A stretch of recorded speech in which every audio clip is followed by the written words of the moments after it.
Yeah, Yeah, cool, man. very cool tune. Yeah, I love that song. Da-da-da-da-da-da-da-da. I've taught singers that song. It's a Oh, great song, like instead of I've got rhythm or something. yeah, it's similar chord changes. It's written by Blue Mitchell, who, of course, lived a long time in L.A., California. I don't think he was Yeah. from there. But he wrote it in the 60s. And I think the album had, well, I know it had Chick Corea on it, right? And Al Foster. So what a great band he had. And it became a classic tune for all musicians to play, um, called Fungi Mama. Fungi referring to the Japanese, I should say, the mushroom. Oh, I'm not really? sure what kind of mushroom it was, but it was probably one that would be popular in the jazz crowd. And there you go. And Yeah. then, just as a really silly, odd point, um, he it was recorded posthumously. I can't say that word. Posthumous. Thank you. Yeah, I think that's it. But I do know Well, what you're you're closer saying. than me. Anyway, he his quite a popular band. I'm not sure if they're still going. Um, I'm pretty sure it was the Black Eyed Peas Oh yeah, I know that with band. Will I Am. Recorded it about 20 years ago on one of their CDs. Really, the Black Eyed Uh, Peas? yeah, How they interesting. they used his track you know how they borrow and steal from existing tracks. Yeah. And it was recorded probably about 20 years ago, maybe early 2000. And that's kind of wild. And happily, the his widow was able to realize some you know, income from it, some royalties. Yeah. That was, you know, one of those cases of the good guy wins sometimes, you know. Right. Well, I wanted to mention too that Bobby Shue wrote a song or two songs about Blue Mitchell, and Yeah. they're really nice. He just actually sent them to me. One had lyrics by Cora Bryant that was really nice. I forget the other person who wrote the lyrics. But let me, before I go further, ladies and gentlemen, this is Frank Griffith, sax player, arranger, and he he is an American, but he's living in England now, Liverpool, yeah. Liverpool. Yeah, yeah. Uh, Quite you a know, long way from London. 200 you, miles from London. your sound could be a little louder, by the way. I know that's been a problem. I try to fiddle with it actually, but I never get. I do the boring things that they tell you to do Yeah. with the microphone. I need to get a new. I've got a Zoom mic, but you have a real mic. I can see that. As a singer would. So that's on my New Year's list. Okay. Okay. Well, I just, to tell you the truth, I just heard other people sounding much better than I was sounding. So that's why I got another mic. But, if you go into your, if you not, you don't, you could go into your regular sound, like in settings, and you could actually boost your input volume. Yeah, I think I get it all the way up. What is the setting? Where's the settings button? Sorry. Well, the settings looks like a gear normally. Oh, gear. Yeah, I know what you mean. Yeah, Yeah. obviously. And that's just, do you have a Mac or a PC? Unfortunately, a PC. I mean, I'm assuming they look the same as far as settings go. Well, I know. I've done it before, but I'm sorry to say I don't. Well, your sound is a little better right now, so maybe just moving closer is actually. Yeah, yeah. I just don't want to be too scary, you know, to people to have to see so much of me at once. So, I'll fiddle with it. Yeah. okay, you have a friend here, Steve Thorpe. Yeah, yeah. He guitar player, lives in Yeah. Oregon. Yeah. Yep. And also, somebody already wants to know how you ended up in Liverpool. And he said, "Say hi to Paul for me." Yuck, yuck, yuck. So, but we'll go around that because Frank's. When did you move to England? Hi, Doug. Looks like Frank froze.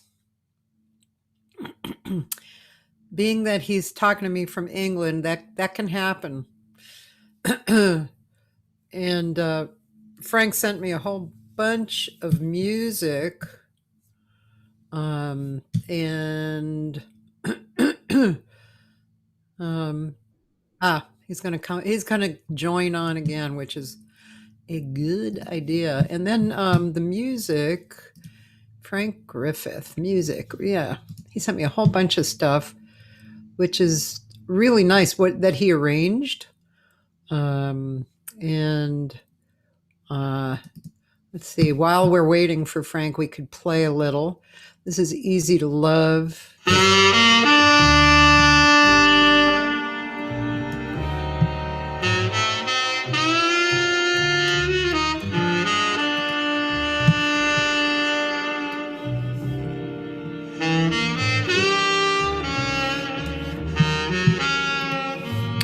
Let's see, who did he write this for?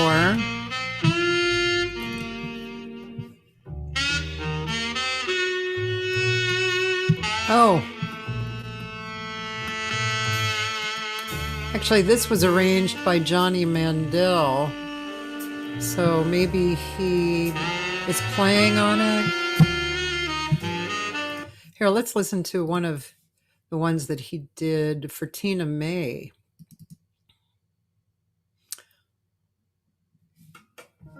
This is I Wish I Knew.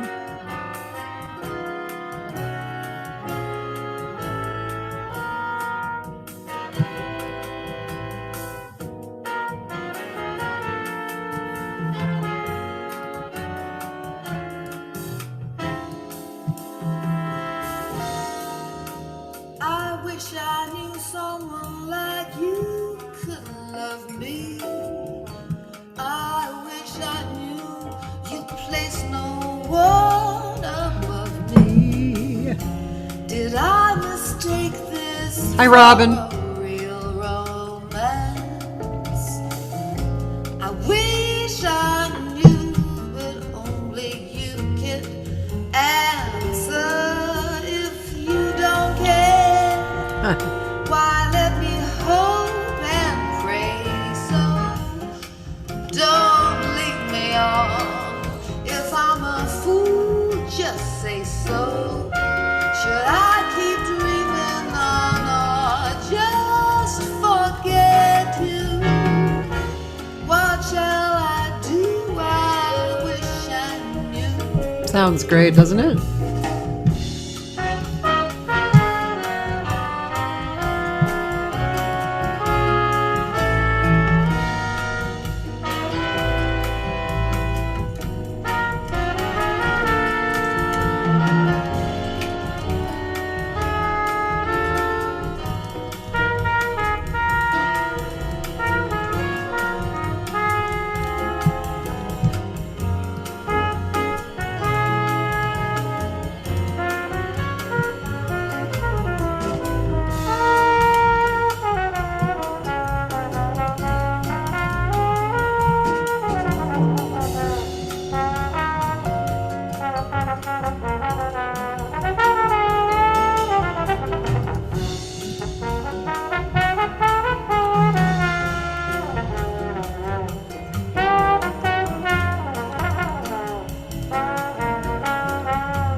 Oh, that's pretty.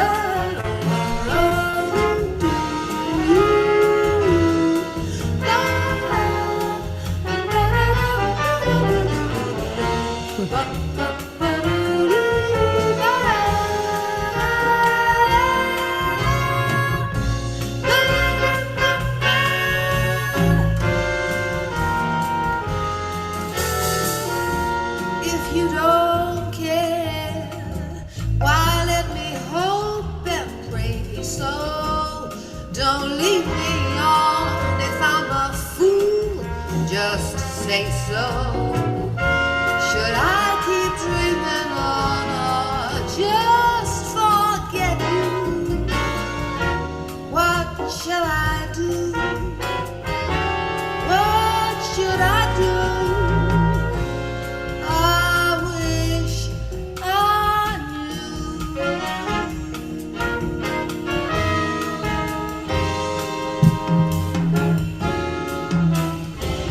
I wish I Oh, that was really pretty. He sent me so many, really lovely. And I don't know what happened to him. I'm guessing his internet went out because he hasn't come back on. Um, or, yeah. So let's listen to one more arrangement and then I'll think of something else. Maybe you guys can offer me suggestions. So let's see. He has Where is Love? Oh, Folks Who Live on the Hill. I wouldn't mind hearing that.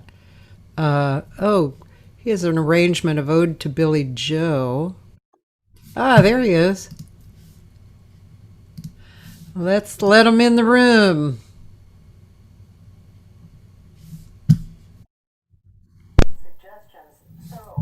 Hi. Hello? Hi.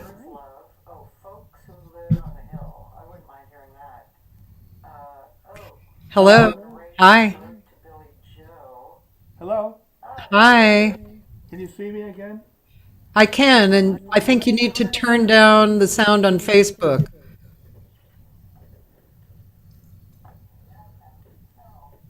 But other than that, I think we're okay. Having a few technical difficulties. I'm trying to turn the Facebook off. Sorry. I can, and I think you need to turn down the sound on Facebook.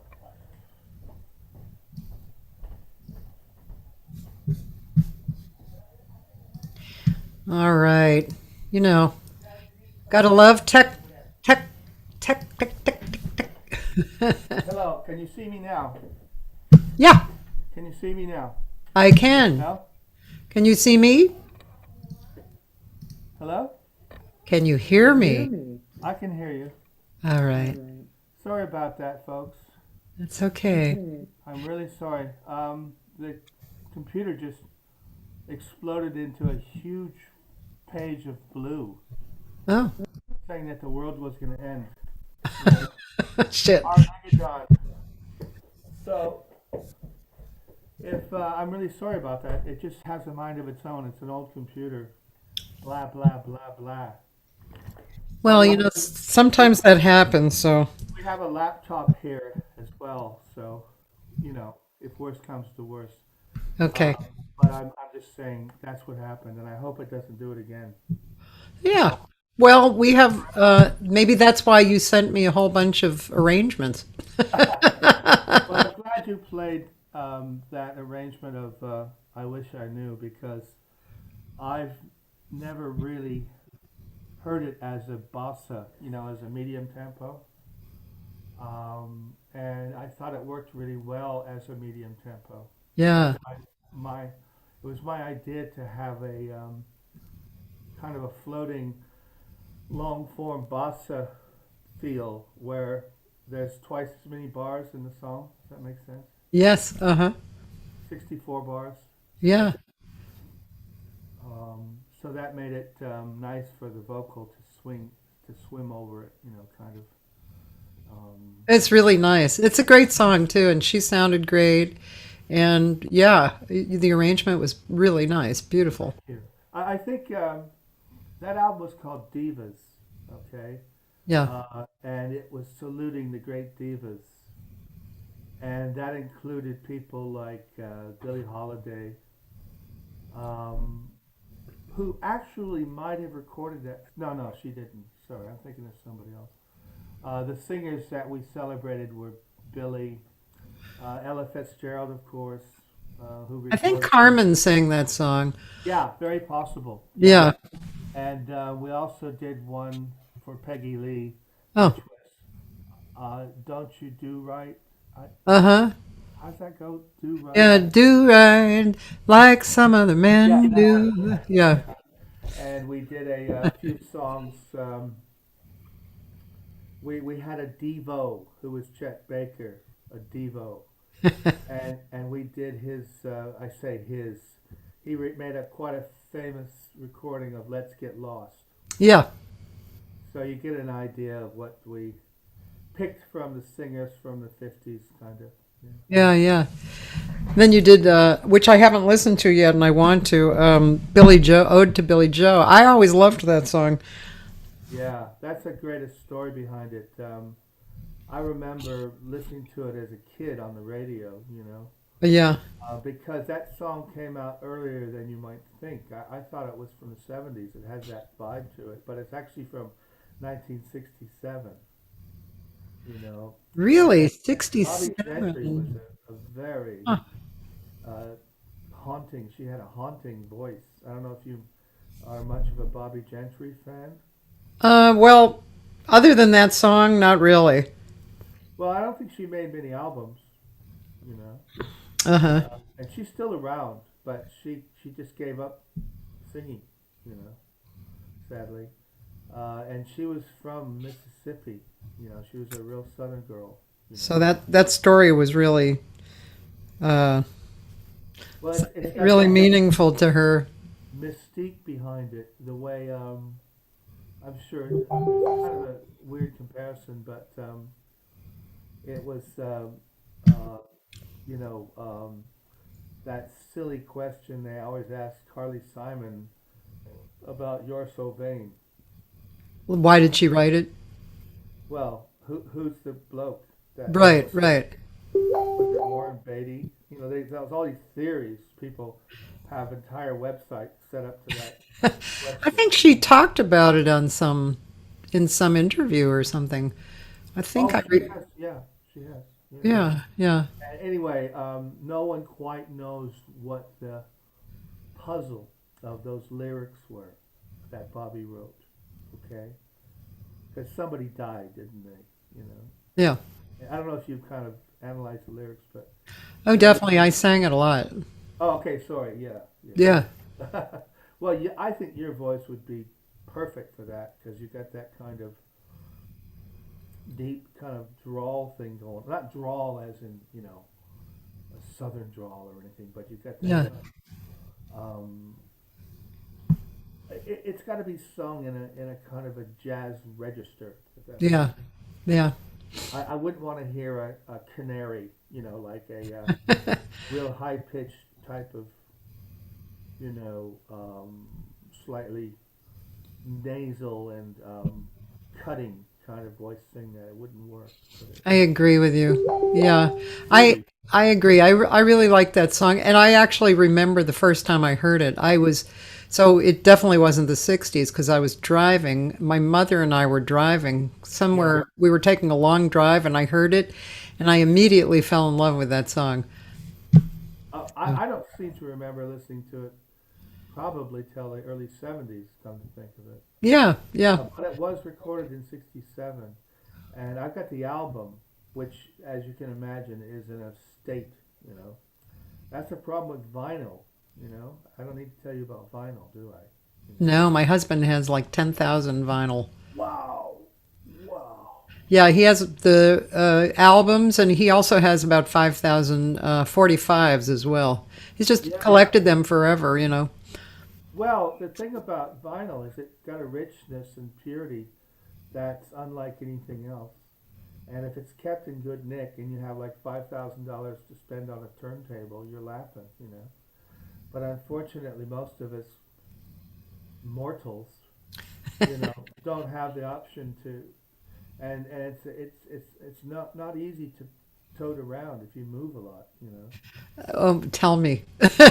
I It's did move to this house with the albums, and that was and, quite a move. and the thing about it is you're always kind of damaging slightly when you move them, Yeah, because they got to get jostled around, and if yeah, they suffer from water damage, when you have stuff for decades, it gets nicked and sure. bothered or Water, heat, and also storing them. You actually, the best way is storing them actually removing them. upright. And yeah, my husband actually is interesting because I thought he was going to be a lot more persnickety about how to handle them, and but Yeah, he's actually very realistic. It's pretty easy. I mean, there's a certain way to clean them that's good and handle them, but he's not like, don't touch that. He's not They're a, not like precious diamonds. The right. thing is, with problems with vinyl, like little scratches and little bits of stuff that gets into the vinyl, any little issue that comes up, some of those can be cleaned up on computer. Ironically, there's a way to. You mean from the record Well, what itself? you do is I know nothing about it. I just had it done before for me. People that have taken a vinyl and put it in a situation interacting with the computer that removes scratches and things. I mean, there'll be, if there's any, what do you call them, vinyl racks out there, people who are completely into vinyl, they'll know about this. And I don't know if you have any vinyl shops near to you, You mean like selling records? record shops. Yeah. I'm not really sure. I mean, I know people are buying and selling Yeah. records, but I actually don't know of any remaining open vinyl Well, shop. there's a lot of them all over now, and in California especially, and in England. I mean, I was based in London for 20 years, and there were loads of vinyl shops, new ones opening up, Yeah, since the mighty fall of the great Tower Records. I don't even know yeah, about Tower Records. I mean, yeah, that was a vinyl person's haven, wasn't it? And then England had an equivalent. They had a tower as well. They had what's called H. See, I can't even remember what it's called now. It was three letters, like HMS or something. uh, And they were a big giant, and they went under because of yeah. the digitalization. Yeah, So I everywhere I travel, I always do find record shops. And England, I remember. there's a lot of them. Yeah. Yeah. How did you why and how did you move to England? Well, my first wife is English, and as it happens, my second wife, who I'm married to now, who very nicely provided that laptop running from the upstairs. She's watching this as we speak, so I really Oh, got hi. to find my DVD. Anyway, my son, I've got a 26-year-old son who's half English, half American, and we lived in New York, and we decided wisely to leave New York and come to England because we had all these beautiful things in England, like the NHS, and I think it was a good idea in terms of raising a child. Yeah, yeah, And he's, as I say, he's 26 now, and it was a really interesting move because going to England, moving to England in the mid '90s was a good idea because I'm sure you can remember there was probably a lot more gigs 26 years ago than there oh are yeah, today. I mean, I don't mean today, obviously, there's no gigs today, but I'm right, talking, you know, say yeah, yeah, COVID started, a year ago. yes, I was also quite lucky because I got a teaching post, you know, which enabled me to be a jazz musician.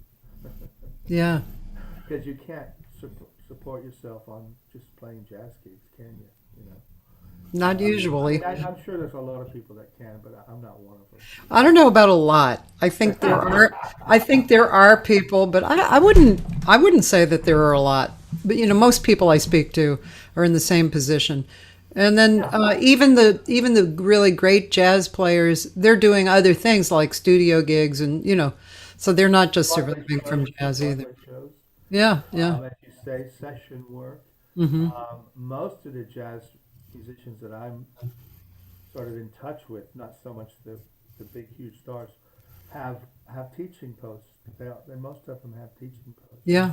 A good friend of mine that I went to high school with has had a teaching post at USC for something like 30 years.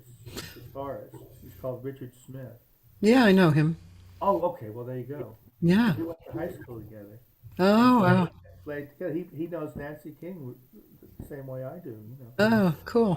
And Richard just did the normal thing, if you want to call it normal. He got himself a degree, and then he went on to do a master's degree, Yep. you know, and then he started hanging around. I hope I don't get this completely wrong. L.A. and he presumably applied for a jazz guitar, studio guitar. It was called studio guitar, and he's been there ever since. Amazing, isn't it? And he's toured a lot and done a lot of his own albums. They're very successful. And you name, like Ron Carter, the great Ron Carter, took on a full time full team post in 1983 or 82, which was considered a unusual thing for a jazz musician of his note to take on a full time teaching post. You know, so as far as I know, Yeah. Well, I mean, Charlie Hayden was well, at, there you go. he was California School for the Arts. yeah, he was there for years and years. And, yeah, there's a lot of, Shelley Berg. I mean, we could go on and on. There's a lot. Wonderful pianist. Yeah. Oh, what a great pianist. Yeah. And Uh, John DeVersa, too. He's, yeah, great I pianist. mean, these people are heads of the departments or, They have very big responsibilities, those kind of jobs. yeah. Bob Inser, who I studied with Right. Yeah. all those years ago. I don't want to say how long. Maybe, ouch. He But he's couldn't still have been around. much, he couldn't have been much older than you. He's, oh, sorry, Bob. He's born in 1953, actually. So, Yeah. yeah, Bob is doing really well. He's a great, great guy, great teacher. Yeah. And he decided probably as long as 10 years ago Uh-huh.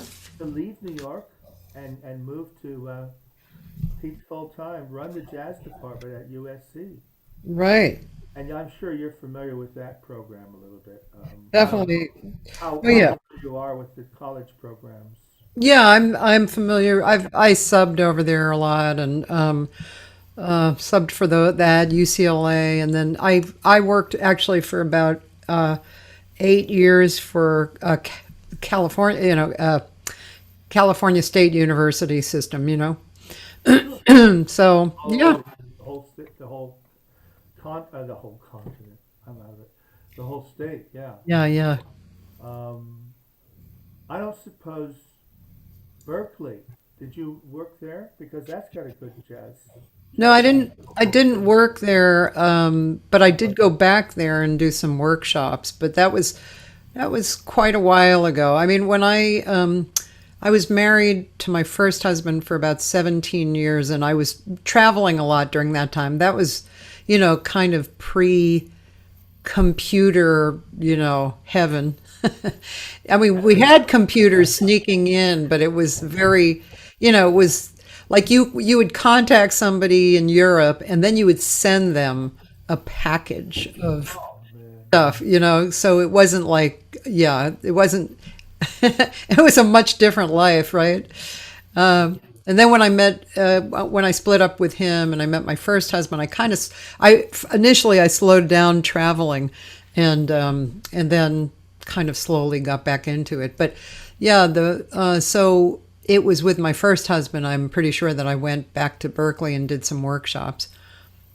Yeah. Well, I interviewed for a job there once, and I didn't get it, obviously, but I would have grabbed it, although I was relatively, it just seemed to me I was relatively high on they call it the short list, Yes, yes.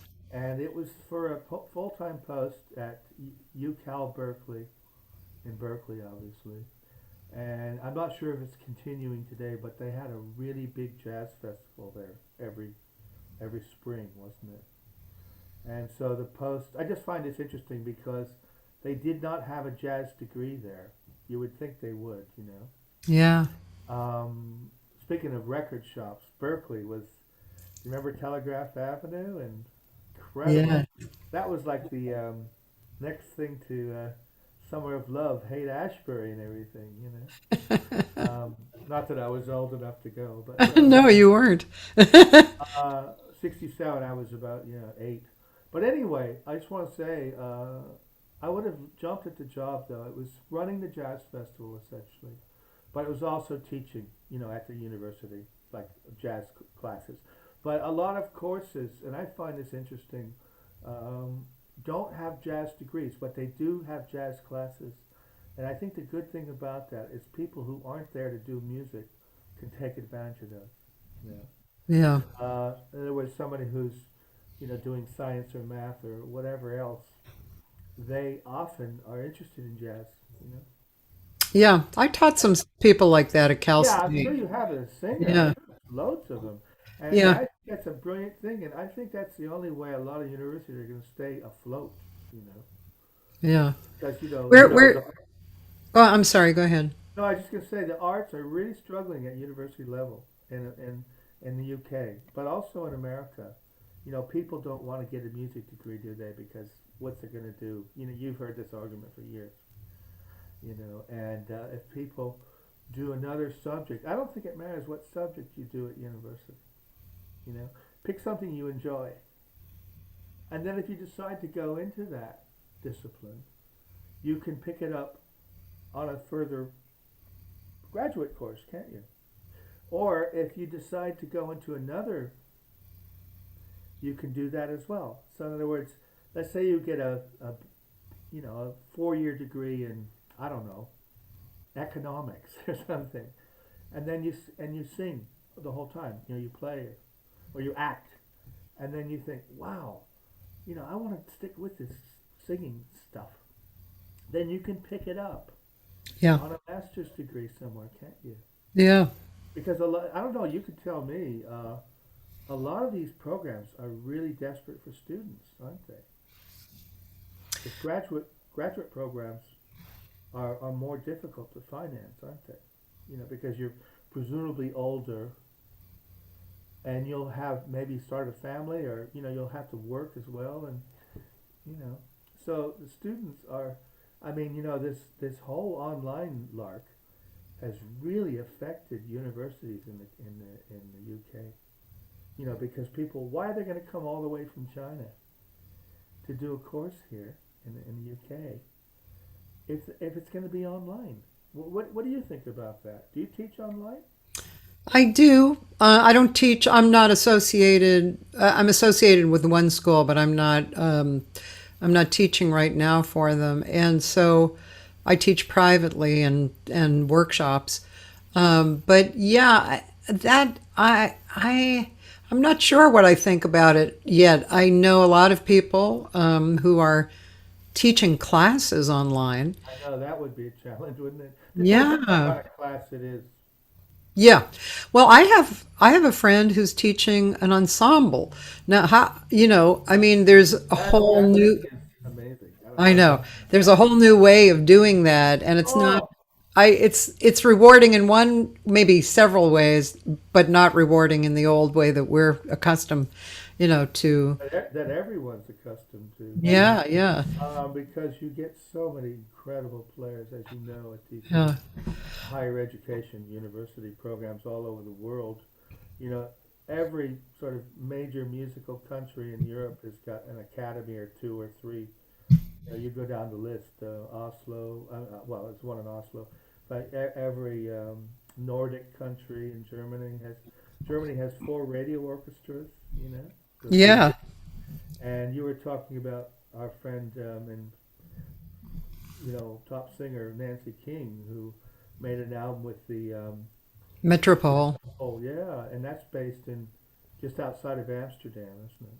So, Yeah, and I yeah, thought your band I've never heard. I mean, wow, because they yeah. get funding. Yeah, there are several orchestras, like you say. Norma Winstone has done Yeah, several. Norma's recorded a number of albums with various, well, a lot of German ones Yeah, because of her connection through that ECM. gentleman. Yeah, that gentleman, Manfred Eicher. Manfred. Yes, uh-huh, uh-huh. Yeah, yeah. Who that label's been going for 40 years now, hasn't it? Yeah. Um, Yeah, I think, I mean, I know And the Metropole just has really done incredible projects with great performers. Actually, my English friend Andy McIntosh did a Yeah, Metropole orchestra version, and oh boy, it was gorgeous. I so miss Andy. He was one of the great players.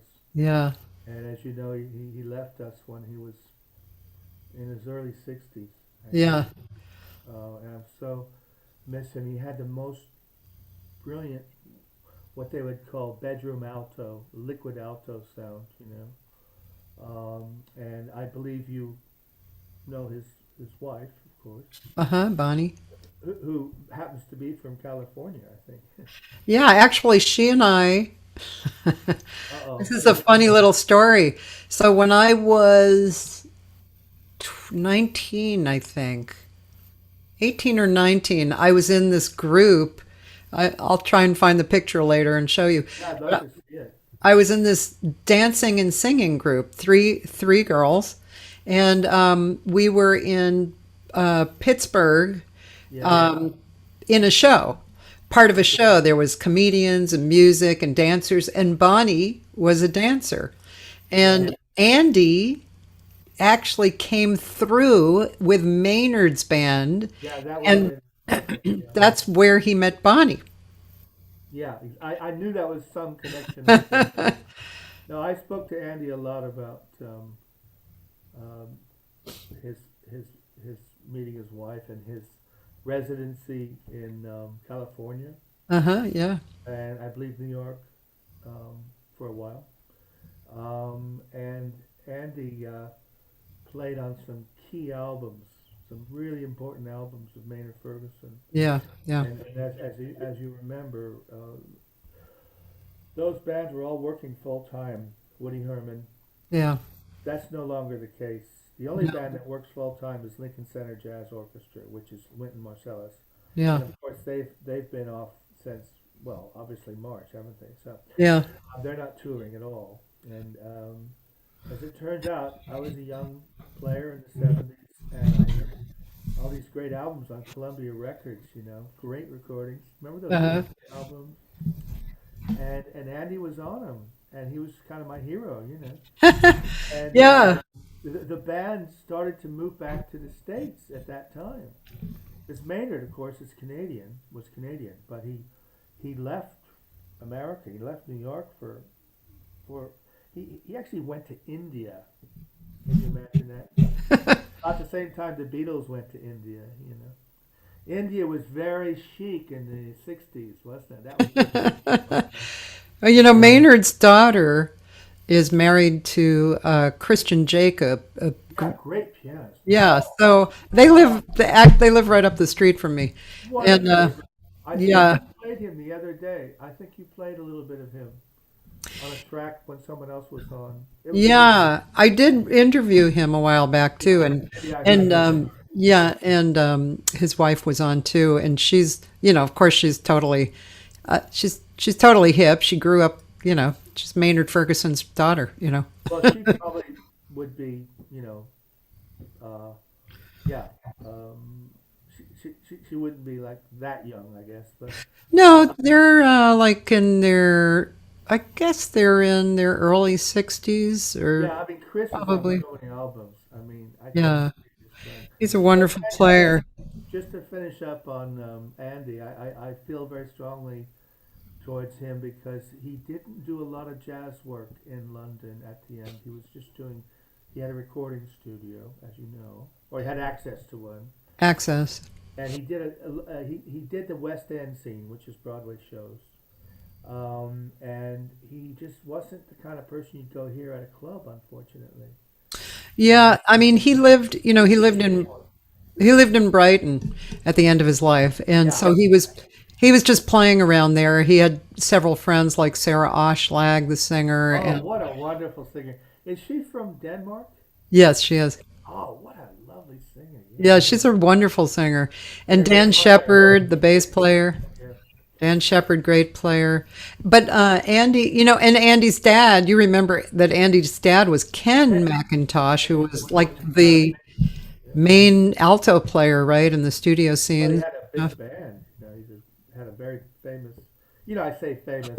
Maybe not the same level as Ted Heath or whatever, but he had a very good band, and they were South London boys. They were from this place called Croydon and the South London scene, and they kept a tradition going on. They kept on these pubs. See, 20 years ago and more, most pubs, not most, but a lot of pubs had big bands that would play there once a week. oh, And now it's rare. It's really rare. When I say now, I mean pre-COVID. yes. And so those pubs always had bands playing, and as you can imagine, no one really made any money. Right, of course. But it's just a great tradition, and Ken, Annie's father, was a big part of that because he was around in the 40s and 50s. Yeah. And as far as talking about teaching, I find this interesting to talk to other teachers about. I started teaching on Zoom in March. I had no choice, and I actually tried to jam with some guys on Zoom, and it didn't work. However, I can play. If you were to sing a few bars, I can always accompany. Ta-da.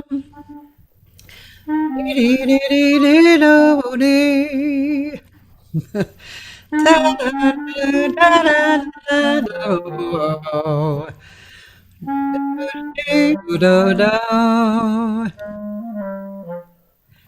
little too. I gotta make it about. Let's see. Ba-da-da-da. That's a little low. Ba ba-da-da-da-da-da. That's okay. I haven't been It's funny practicing to yet anyway. with Huh? I just find this interesting for singers out there. The This is not a Zoom scientific discussion, but Zoom has got its limits for music. Yeah. It's great for talking, as you know, as long as the computer doesn't blow up. And then the other thing is when you try to get three people going, it's very difficult. Yeah. Okay, Yeah. found that. Mm-hmm. Definitely. Do you have a piano close by? Well, also, sometimes like I'll listen to a student and they'll be singing with a track or piano and the sound cuts out. It cancels out. So there's kind of some unknowns even if Yeah, you a mess lot of around. them. Yeah. Do you mean a student accompanying him or herself? Yes. Uh-huh. So it's one person doing piano and vocal. Yeah, or singing with Well, iReal Pro or something. Sometimes it will cancel out. There's never, and I haven't actually gone to Jam Kazam or any of those yet, but there is one that a friend of mine, I can't remember the name of it. He said it's actually good enough that you could have a rehearsal. well, that's amazing because when I play the piano,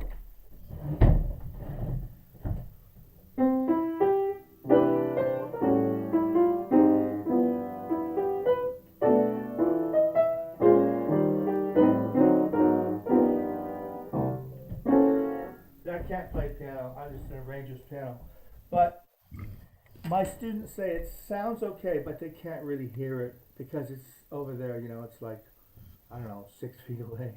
I actually heard it totally fine. Okay, I know some people, but when they play with it, it changes.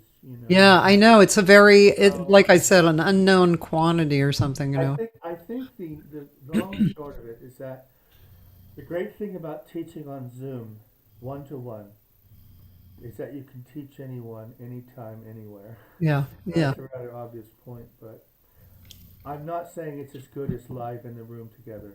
yeah, Sometimes yeah, it's the best way. yeah. Now, as a singer, as I should say, as a singing teacher, I think you really have to be there in the same room for certain things because you're talking about breathing and you're talking about your voice, your body, being the instrument, you know. Well, I will say, The tempo, the I tempo. yeah, I do prefer being live, but and I think it stretches my sensitivities on Zoom. I can, interestingly enough, I can notice some subtle things that you wouldn't think I would be able to notice. I can do that, but like I said, it stretches my sensibilities. It's just so much better live. But It's like the difference between a meeting on Zoom to discuss things about a committee, like if you're on a committee or a yeah, business talk.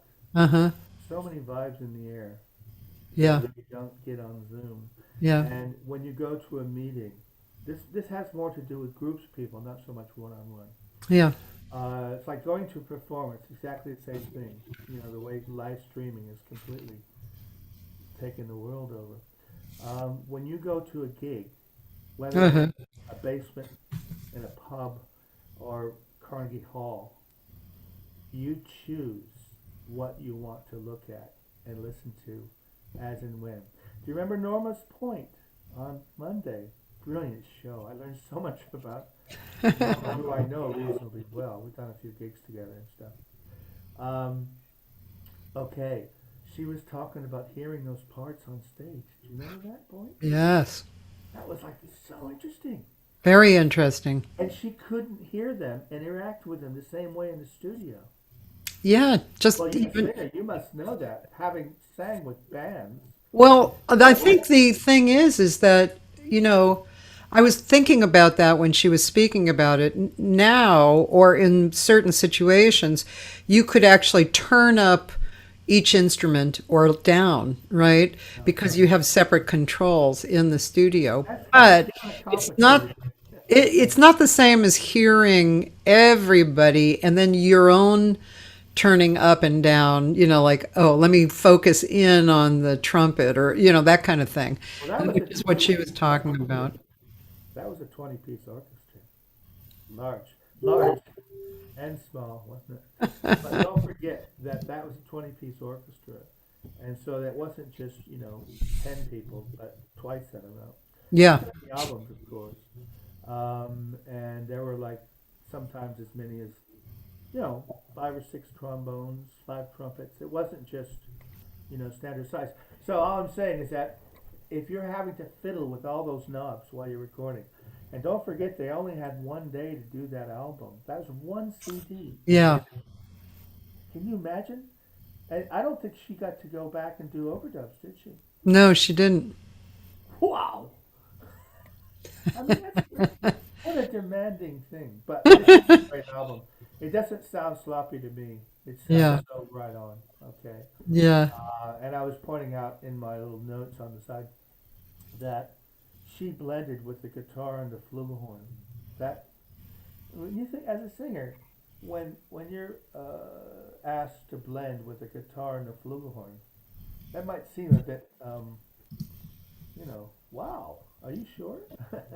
Yeah. What are your favorite instruments to blend with in terms of vocalists? Vocalists. It depends on the player. And because each instrument has its own quality of vibration. I mean, there's a guy in one of my bands. I have a band called The Moment, and I have the pianist normally plays electric piano, and there's a percussionist and a tenor player and a guitar player. And That's a nice sound. Guitar and tenor is beautiful. yeah, but I really love to sing the same note even with the tenor player. He and I just You we guys got a similar range because you're a lady alto. You're yes. a, what they call a lady baritone. I love that, a lady bari. Have you sung in the? You could probably sing down to a low C. I can, but that's not my best note. But yeah. Actually, usually my lowest comfortable note is around an E or E flat. I That, can sing the C, But it's very, it's You know what? That is an arranger's dream. That is an arranger's dream because you can get those low notes. You see. yeah, Trudy Kerr was on that track, which might be fun to play if we get a chance. sure. She sings down in that range, and that song is a low song. I Are can't. you speaking of Billy Joe. yeah, actually we could play that right now. I have it Yeah, up. it's quite a different type of an arrangement than some of the more sort of jazzy, swingy things. If you want Why does it say get Carter? okay, this is one of my clever ideas that doesn't quite make sense. There's a movie from 1971, classic British movie called Get Carter, Oh, and it was Michael Caine. You must like him. yes, of course. And he plays a bad guy, and it's quite a period movie, you know what I mean? Yeah. 70s. And it's got a great groove to it, okay? Huh. And it works perfectly for Billy Joe, the groove, you know? Sometimes when you put songs together that don't make sense in terms of the songs, but the rhythm and the groove does, like Yeah. something works for both. Yeah. If you're an arranger, you tend to think, don't worry about the lyrics, I just want to. No, the lyrics to Billy Joe, they're like a ballad. The traditional word what a ballad is. Yeah. I don't mean like body and soul. I mean a ballad is a tale. It's a story, isn't it? Oh, okay, sure. Have you, when you were in England, did you look into some of the Celtic music and some of the? Not while I was in England, but I actually have listened to Celtic. Yeah, I would have thought you had. Yeah. So it's got a kind of a story to it, doesn't it? But it's not really a melodic song the same way. No. No. And so I thought it would work over this groove. And that's why I put the two songs together. It's kind of Cool. a clever arranger trick, like, hey, isn't this nice? Great. But Okay. some people might not think it works. Well, that's true, but oh well. Let's hear it. I'm gonna. Okay, play it. Yeah, I love to hear it. Yeah.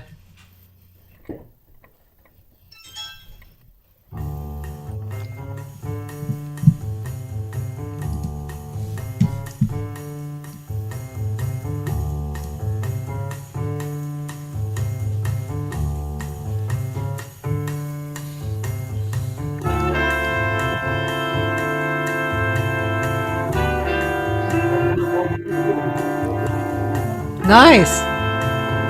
I like the groove. Yeah, it's setting it up. Yeah.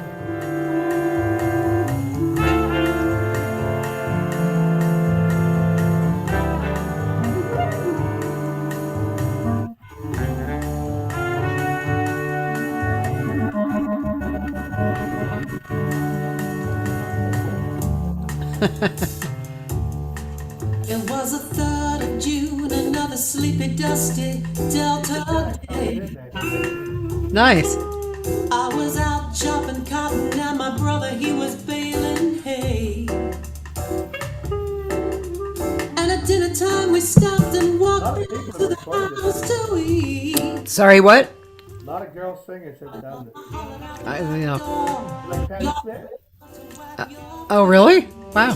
John McEnroe. And then she said, I got some news this morning from Choctaw You know Ridge. her? Today, Billy Joe McAllister jumped off the Tallahatchie Bridge.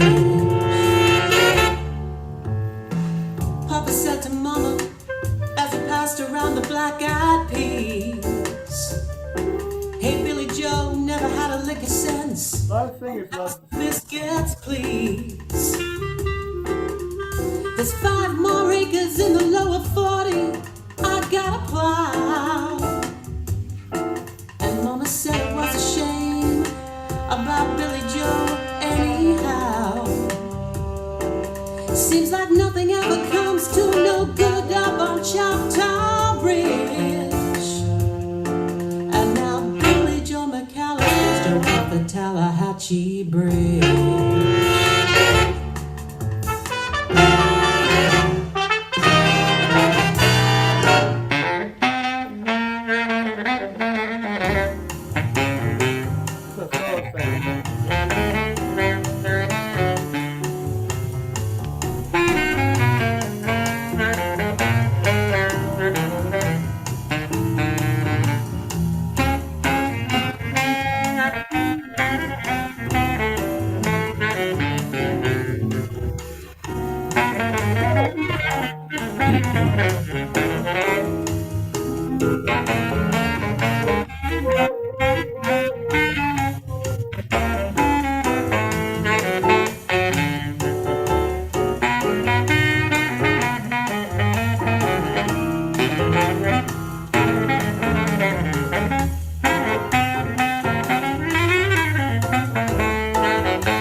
I love that.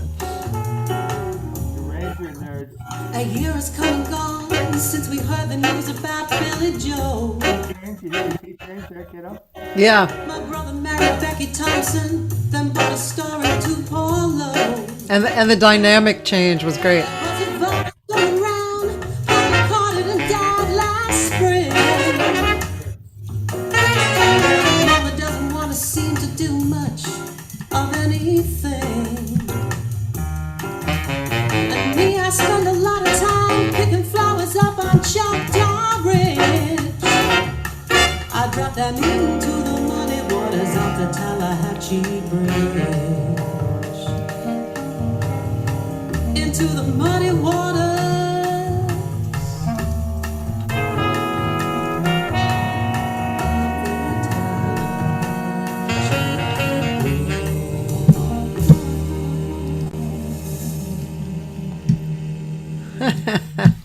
Cool.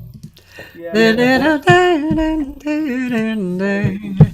that with the world. The thing is, as a singer, I'm sure you're often presented with having to fit a lot of words into a short amount of space. Yeah. There's a lot of words on that song. Yeah. Yeah, you're right. And you're right. Bobby Gentry's what tempo was slower. Oh, But she was about yeah, yeah, yeah. just sat right into those lads from, where were they? Mississippi, I think. Nashville, Mississippi. I don't know. Could have been Nashville. Yeah. Yeah. When I have something like that that's faster, but I really like it, um, I usually stretch over bar lines, Yeah. and that makes it work for the way that I sing better. Sure. Yeah, well, it's just sometimes too many words. I think this would be a good time to bring up the fact that there's a great new biography out now, called John Hendricks, the Jazz Bop or something. I'm sorry, I'm reading it and I can't even remember the title. But it was written by a colleague of mine here in Britain, who's an author, called Peter Jones. Peter's also a musician, a singer, and a composer. And he just wrote one about Mark Murphy as well. You know that book? I don't know that book. No. Yeah, well, Laurie, our friend Laurie, who we mentioned, a wonderful singer from San Francisco area, Laurie Antonioli. Laurie got to know both of those guys quite well because they both lived in San Francisco, as you know. Yeah. And it's a wonderful book. It's called This Is Bop, by the way. This Is Bop. And it's easy to find, and I'll send you the link. Okay. It happens in addition to playing and writing and stuff. I do book reviews, so Yeah. I'm quite interested in this book. But I happen to work with John a lot. Well, for a few years in New York, I did arrangements for him, played in his band, Uh-huh. and John was the catalyst and the creator of words to songs, of solos and words to songs that you might know. That of course you know. Moanin', he wrote the words to Moanin'. He wrote several Joe Beam songs. What is your take on John Lewis, John Hendricks. Hendricks? Yeah, sorry. Yeah. Well, I mean, he was definitely one of the fathers of jazz singing. Um, you know, other than even Lambert, Hendricks, and Ross, he was so thoroughly a bebop Very musician. much so. Yeah. Yeah, and his lyrics, I love his lyrics. His lyrics Yeah. are always so great. I think on my last record, on the Straight Ahead record, Sermonette, he wrote the lyrics. I wrote one verse, but Yeah, he he did he write wrote the one. main verse. Yeah, which is Yeah. a great verse. Such a great song. It's so simple and straight ahead. Oh, it's really an interesting song. It's not the same typical structure, is it? Or it a structure is no Has the a funny, yeah, it has a funny bridge somewhere. It kind of yeah, yeah. the way it starts and ends. Is that from was that from a big band recording originally? Do you know where the song started? Oh, originally, I don't know. Nat Adderley wrote it. Yeah, that's right. Okay, it was. Yeah, Yeah, and I know a lot of trumpet players recorded it because Nat was a trumpeter, as you know. yeah. I think Harry Edison was the trumpet player on John's album, which Uh-huh. was the best new thing in jazz. It was the first. It was actually a compilation of the Lambert, Hendricks, and Ross. Yeah. But just to finish up on the book, it is incredibly researched. I don't know if you know any jazz biographers or whatever. You must do.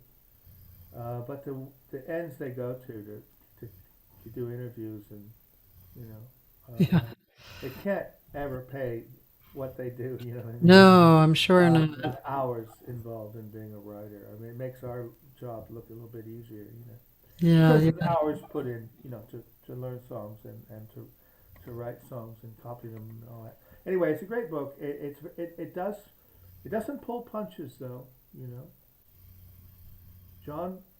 He had his different sides, and I worked with the guy. And so I know personally. I'm quoted in the book a few times just about little funny stories about him and stuff. yeah. And the band loved him. He spent a lot of time in England, about 4 or 5 years in London, and worked all over, the UK. Yeah. Well, I knew his daughter a little bit, and of course, Well, he's she got about actually. four of them. Yeah. Oh, well, Michelle. Yeah, Michelle's in Paris. Yeah, and actually, I believe they both came when I first moved to LA. I was a waitress at the jazz club Dante's. I'm Oh, pretty sure I they worked there once. came. Oh, Really? really? Yeah, I What think was they the place both called? came and sang. Baked potato. Oh, yeah, the baked potato. It's still there. Get out. That's so No. sorry. I did go to Dante's. I'll tell you who I heard. You might have been there. Jack Sheldon on trumpet. Yeah. Great tenor player. It could have been the guy that sadly also died, Tommy Newsom, tenor player, and great rhythm section. Larry Vukovic probably. No, anyway, I'm sorry. I kind of get the names mixed up over the years. Yeah, yeah, yeah. Jack was in his form. He was in form. You must have known about him, I'm I sure. oh yeah, I knew him very well. Yeah, he was actually a wonderful singer. I mean, He had a distinctive voice, didn't he? oh yeah, and he also, sometimes trumpet players like Chet Baker, for instance, and even Frank Rossellino, the brass horn is just it's such a good example of correct singing. So they have that right away, and then of course Jack Sheldon, he was he had this real mixture of personality. He was kind of outrageous, right? Yeah, And okay. but he was an artist and very creative, super creative. So he did that thing with Bob Duro, Oh yeah. that whole number thing. That it was a Yeah, TV show I or also played school. School of not School, School of Rock, School of school of Number. oh, rock school, something. Yeah, no, that was a big show in the early '70s, and Bob was hired to do it, and then his pal, who's still around, Dave Fishberg, helped him on it. Yeah, Dave's not super well. No, no, Dave is suffering with dementia and things like that. Yeah, Yeah. He yeah, was also at Dante's when I was there as a waitress. I yeah. was there about a year and a half. And that was when he was actually first starting to sing. So, and he was called the snake because he moved like this when he played piano. Yeah, yeah. Yeah, and yeah, he was a cool guy. Those days were probably the last good days of Dante's that I was there. Yeah. Well, I met Dave in Portland. He's been in Portland for a good 40 years, I think. Yeah, yeah, And I met long him when time. I was leaving New York. I mean, when I was getting ready to move, he moved to Portland. So I didn't Uh, really catch much of him, but I caught up with him on visits. And he called me about 1980, and he got my number from someone. And he said, "Hi, listen, this is Dave Frischberg." And wow, Dave Frischberg. Because he used to come up and play there anyway, with people like Jack Sheldon, you know. And sure enough, he wanted to know about Nancy King. 'Cause she was like a hidden secret. And I told her as much as I could, and I just probably had played with her a few days before that. And then they eventually got in touch, and he made the move to Portland, and what a gift to Portland he brought. He really did some great music. Wasn't Leroy Vinegar there too? Yeah, Leroy died about 20 years ago, But he sadly. was there in that area, right? Almost cuddliest teddy bear you could ever be. I Um, know. I had a good relationship with him when he was here. oh, he was such a. He plays on that famous Andre Previn trio, My Fair Lady. Remember that album? Oh, So in those days, it was a big thing to do musical songs on a jazz album, wasn't it? The whole album was dedicated to one musical.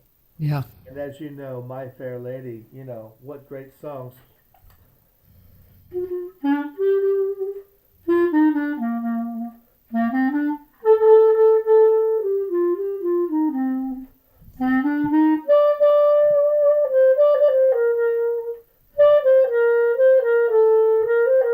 On Yeah, the Street Where You Live, remember that song? sure. And another great one is a.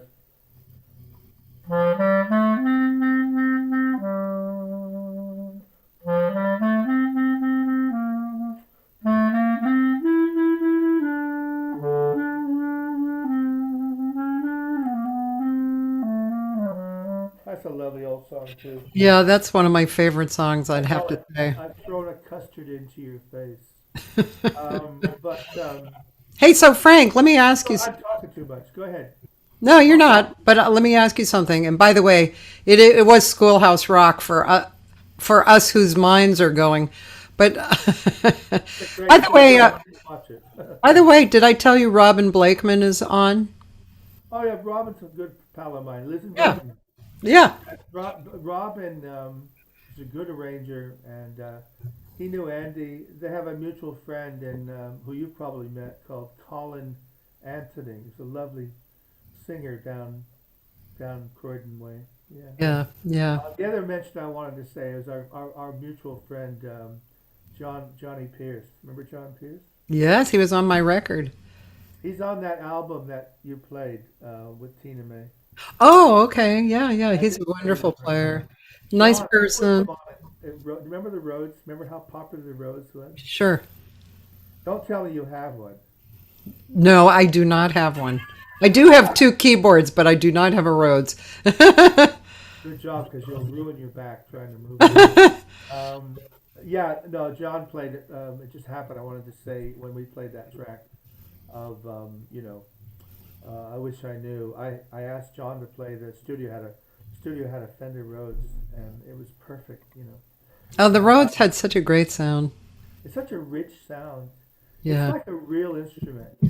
yeah, When you think keyboard, you think, we have to have a keyboard because there's no piano at the club. Has yeah. there been a lack of pianos in LA as well? A large lack. There's just a very few rooms who have a nice piano, maybe three or four, and then, but the keyboards are getting better. You Yeah, know, they're giggable. They're giggable. some of them are like, I mean, for instance, the Blue Whale is a really great jazz room here, and they have a great piano, but a lot of times I see groups that the keyboard, the players will bring like a Nord keyboard, I you know know. the scene. That's all over England. They'll bring their own keyboard instead of an upright piano. Yeah, because the uprights are not so great usually. But Well, the Blue Whale has a great piano. well, the pianos in England, mostly, you know, like the nicer clubs, are fine. Like obviously, the Ronnie Scott's, Pizza Express, and those Yeah. pianos, and those pianos are good. But a lot of the pianos that you or I might be happy with, like a piano like my piano you just heard, a real piano player won't be. And it's Yeah. not because it's out of tune, Right, it's not right. because it's out of tune or whatever. It's because they just can't get the response and the action. I'm sure you've worked with enough pianists. Oh, God, I'm telling you about pianists. You're probably a pretty good pianist yourself. I'm a teacher pianist. You said you're an arranger pianist. I'm a Yeah. teacher pianist. Well, a lot of pianists just cannot handle those really kind of stiff action on it, Yeah, and, yeah, and so they can't feel like they're creating. But ironically, they can. They bring their own keyboard, which must be the same. yeah. At least your own keyboard's in good shape. Whereas you Well, don't. that's true. That's true. But I was afraid you were going to say that there's a dearth of what we call steam pianos in England, in on the scene. A dearth of them, a lack of being able to depend on a decent piano being on the bandstand, and you get these credible players who play the keyboard. I enjoyed your chat with Bill last week. Bill Uh, Cunliffe, yeah. Pilot, yeah. Have you ever seen him play a keyboard on a gig? I don't know because I've known him for so many years, so I'm not sure. No, I'm just asking as to a player of that level. Well, I know players who won't play keyboards, like Tamir Hendelman. Really, I have known that he hasn't been playing keyboards for a long time. Atmar Ruiz, who's a brilliant player, would highly prefer to play a real piano, but will bring or play an electric piano if necessary. But so there's varying degrees of tolerance, I think, you know. Well, But John, like for, I have a player in my group, the moment that I was telling you about, where with it's a keyboard and tenor and percussion and guitar. And Gary Fukushima, he's a great piano player. He of course he loves a real piano, but in this particular group, we started out by playing at this little club, and he had to bring his yeah, electric, and which turned out to be really kind of a sound for the group. yeah. So, you know, Well, the thing is, John Pierce is kind of my example of that. yeah, Who you worked with yeah, and presumably met and got to know a little bit. I don't know. Was a very gentle, soft-spoken kind of retiring guy. He's not a big, you know, work in the room type of bloke. But I every scene has got a handful of pianists who just can't deal with keyboards yeah. for whatever reason. All of which are fine. I don't blame them one bit. And um, you know, I thought John was exempt from keyboard. And no, he's got one as well. And he and I and Tina May, from that album, did a number of gigs after those albums came out.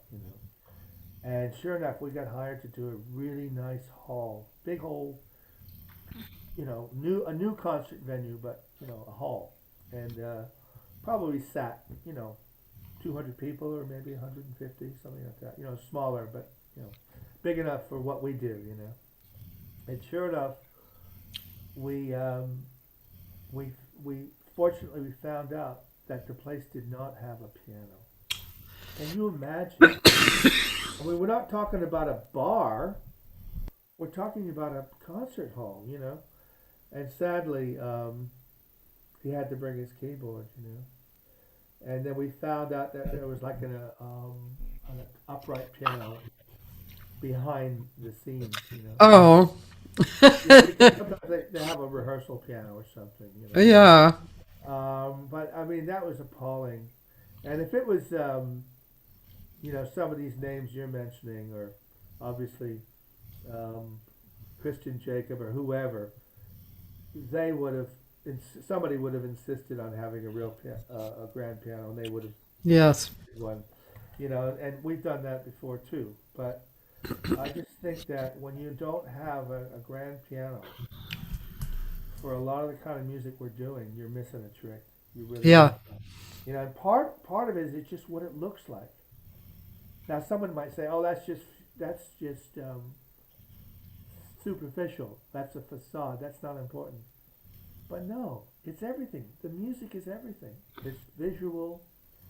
There's nothing more beautiful than a tall, slinky gowned singer with a bass player and a pianist and a drummer on stage, is there? You know, do you think that visuals count for a big part of what we do? What's your Well, I can remember one particular evening. yeah. I was at the old Catalina's. Oh, And, I was watching John Schofield, and you probably know this guy's name. I think he plays tenor. He's younger than us. yeah. He's Irish. Oh, not Tommy Smith. No. Tommy's Scottish anyway. I know who you mean. I do know who you mean. Well, anyway, they were with a trio, Sorry, I can't and remember his name. they did something. Oh, Sean or something. Maybe his name was. Oh, Seamus Blake. Yes, Seamus Blake. You know he's from Canada. He is. Yeah, incredible, incredible. No, yeah, He incredible. grew I up thought he was Irish. he grew up in Vancouver, Huh. and then he went to college in one of the Berkeley type places, you know. And he's just a remarkable player. If you look him up, I think you might find that he's Canadian. Oh, okay. I think he might actually be from Vancouver. Great town, by the way, having grown up not too far from there. But Yes. tell me a little bit more about. Well, this particular story was they were playing and they started to solo together and they were both standing forward, facing front. And as they were soloing, they both started pivoting outwards. And I experienced, I was totally blown away by that.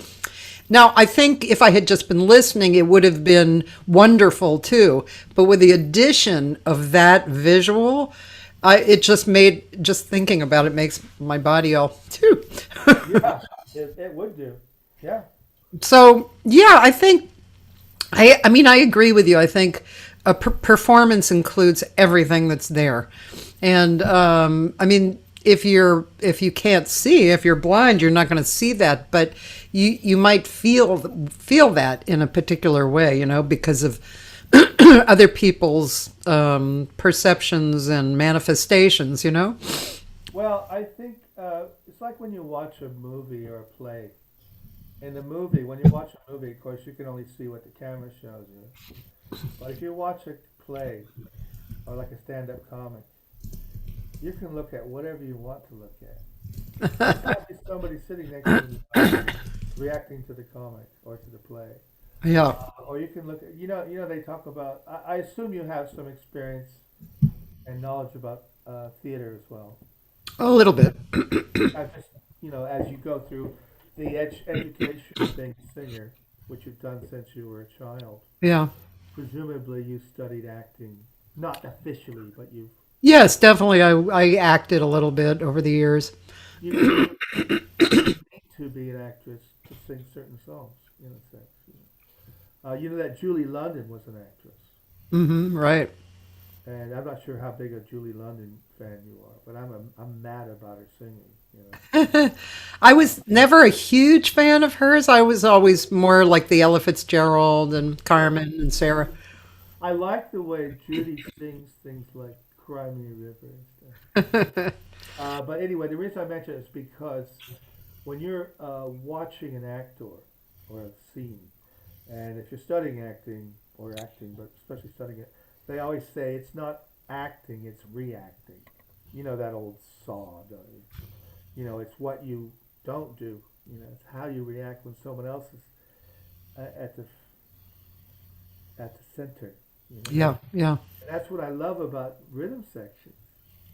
Think about it. You know, listen to Ella Fitzgerald's bass player just playing the same thing. You know, you remember that famous recording of Mac the Knife?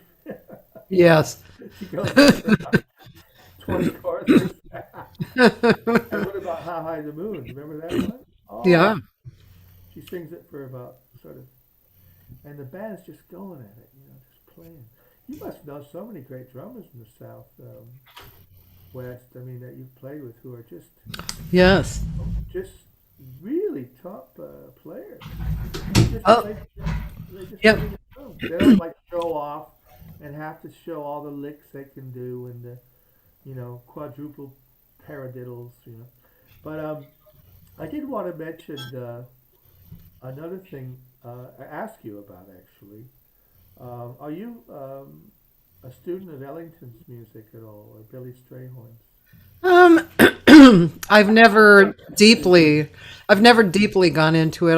I actually saw a play that was in LA that was wonderful about both of them, and of course I grew up listening to their music, of course, because you can't really escape that when you're a jazz Yeah, person. Yeah, I'm only asking because we have this organization. There's one in the States as well. It's the Duke Ellington Society. yeah, It's just called Duke Ellington Society of the UK.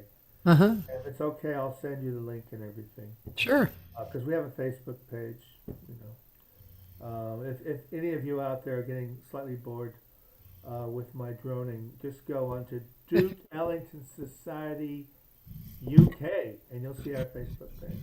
Okay, And Duke Duke Ellington Society, Ellington Society. What was the last word? just UK, Oh, United Kingdom.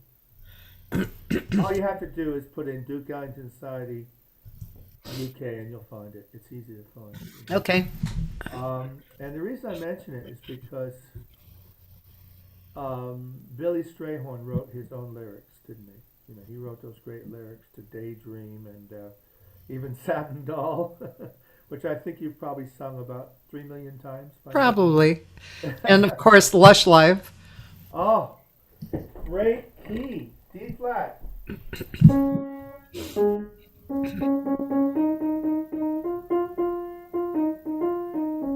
Lovely song. Do you sing in D flat? A flat. Oh, good for you. Most singers do it in D flat, believe it or not. Did you listen to Johnny Hartman's recording of it? Yeah, I'm familiar with that one. Well, he sang D flat, I think. Yeah. So that sounds perfect for your voice. Okay. Well, Yeah. can I just say, people tend to think of Duke and Billy as instrumental composers, you know. And we played two big concerts in England to celebrate Billy Strayhorn's songs and all his lyrics. One of them was uh, in 2010 at this place called the Queen Elizabeth Hall, which you're probably familiar with. You know where the South Bank is and everything. I'm not familiar with that hall. No. Okay, it's one of the bigger halls. You know. It's sort of like Merkin Hall in New York City. Okay. You know Yeah. the Lincoln Center halls, don't you? Yes, I do. I've been there to perform Yes. with. It's It's just that medium-sized hall. And then we played another one 5 years ago when Billy would have been 100 years old at a place called Cadogan Hall, which is in Chelsea. It's a nice big hall. Okay, so the reason I'm mentioning this is because um, in the Duke Ellington Society we have a show every week, although we're on holiday now, thankfully, called Uptown Lockdown, which is to do with Ellington's music. One of his albums is called Uptown, you know.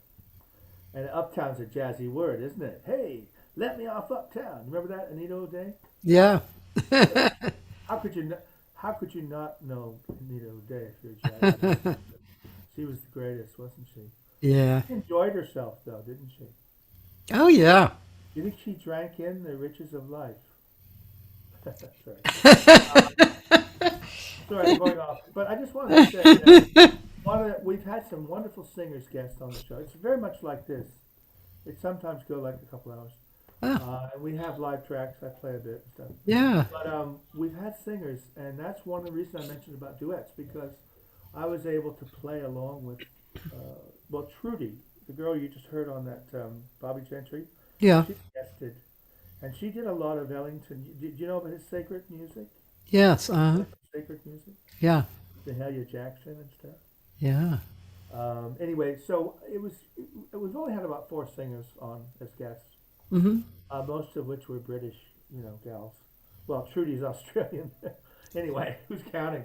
Um, so, oh, by the way, I've got to mention this girl. I just heard about her. Mackenzie. Do you know? Is it Rachel Mackenzie? Young blonde girl singer in L.A. She No, just I don't know recorded of an her. album with John. John Clayton. You must know John. Sure. Sure. And Jeff Hamilton. Uh-huh. It might have been Christian on piano, actually. She just made an album. I thought you might have known of her. I I think don't know of her. I Well, don't know you'd her name. recognize her last name. It's a Scottish name, Mackenzie. It might be Rachel. I'll check it. Anyway, I just wanted to give her a plug because I just sort of heard one of her tracks on the radio the other day. Yeah. But anyway, one of the things I like to talk about with singers, and perhaps you'd like to join us sometime, Sure. about singing those melodies. Things like.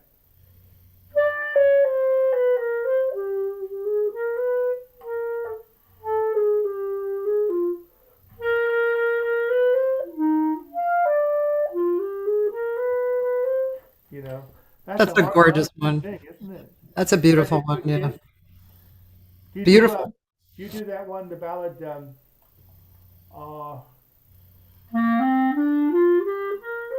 I'm sure you do that one. Definitely. That's one of the more straight ahead ones, isn't it? Vocally, Yeah. Let's see.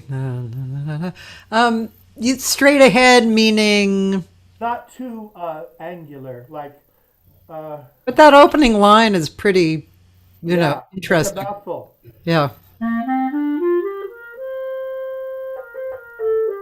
You know what's a tricky one I think for a singer is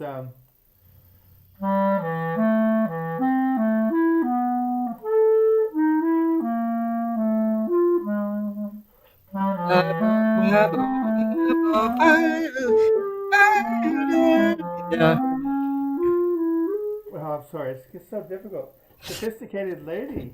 Yeah, I remember when I was in college and I heard that and I was learning it and that bridge, I remember really like taking apart the bridge. It was like, okay, well, let me sit down and really see what's going on here. Well, I think it's a challenge, that one, because I find it a challenge to play, and that was Ellington's song. Although I think, no, that was before Billy joined the band, wasn't it? Yeah, just before. Was it? Well, Lush Life was kind of his audition piece, if that makes any sense. Yeah. Lush Life seems to start easy enough. Da, da, da, da, da, da, da, da, da, da, da, and then, bebop, help, God. There's always there's an area too where people always talk about, he wrote it this way and everybody sings it this I way. know, Oh my gosh.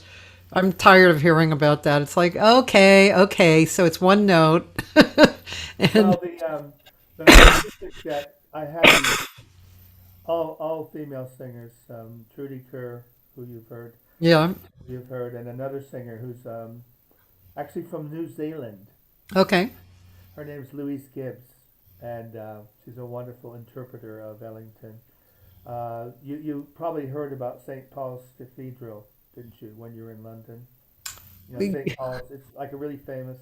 Oh yeah, Anyway, it's like one of those famous to the world cathedrals. yeah.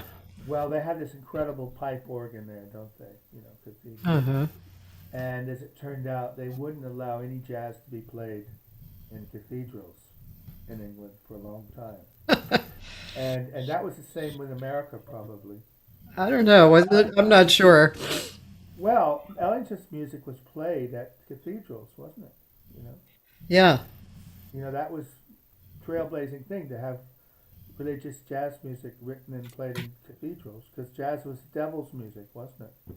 You know, the devil always has the best tunes. I'm sure you've heard that. So, Well, of course, we know the trumpet was the devil's instrument. well, there you go. Yeah. Watch that movie with Louis Armstrong and Lena Horne. Remember that one? Which one? And the great Ethel Waters. Oh, a classic movie. Are you a movie buff? You must be. Well, show you what I just watched last night for your for your consideration. This is Ma Rainey's Black Bottom. I'm going to watch that. That's on what we call Netflix over here. Yeah, we call that Netflix too. And the trumpet player, I didn't really know the story previously to this, the particular story, but it was very theater-like, because it was a play. Yeah, there was a lot of talking in the movie. Maybe a bit too Yes, much, I found. I thought so too, actually. Yeah, I wanted to hear more music. I wanted to hear less talking about the music, and I wanted to hear him play more. I did a show in New York with a similar style singer called Sandra Reese Phillips, who was a black woman, and she was in that movie called Round Midnight. Dexter Oh, Fletcher. yeah, yep, I love that She movie. was the role of Buttercup, who's Bud Powell's girlfriend. You remember that? Okay. She was in the movie. She sang a couple songs. I haven't seen that movie, and Oh, so okay. Anyway, the reason I mentioned it is that Ma Rainey was a trailblazer. She was before Bessie Smith. yeah. She was a real trailblazer. Well, in this movie, one of her musicians was commenting to her that Bessie had done this song and made it popular, and she said, "I don't care. Bessie has her crowd, I have mine." I remember that part of the movie. Yeah, yeah. Yeah. Listen, I just wanted to, if it's okay, because we've heard quite a bit of Tina already, haven't we? I just wanted to play a song for you. If you have the track, it's called "Where Is Love." Do you have the? I do. I have Can you it. try and see if it plays okay? Sure. It's a song by Lionel Bart from a movie, a show called Oliver. Sorry. Let me start that again. I can start that again. I'm just. Yeah, thanks. It's just a nice change from what we're talking about. Yeah. No. Of course, you also did several of my other favorites. Lull in My Life, and Haunted Heart. Haunted Heart is.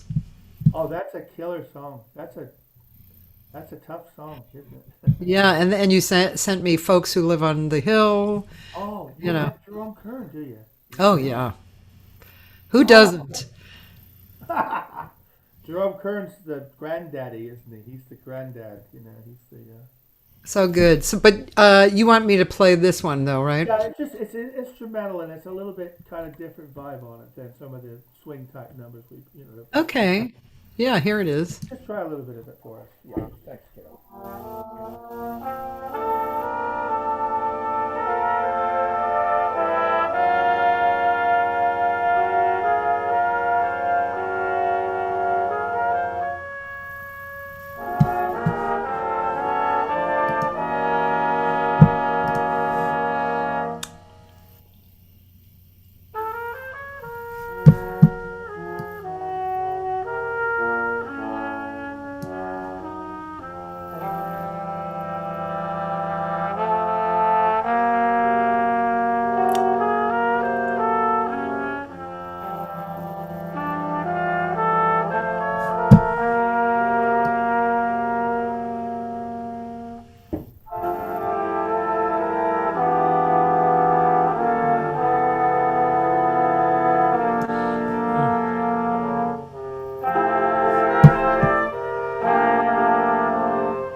Oh, wow. That is Wow. such a pretty arrangement. What a great song, though. It's so simple, isn't it?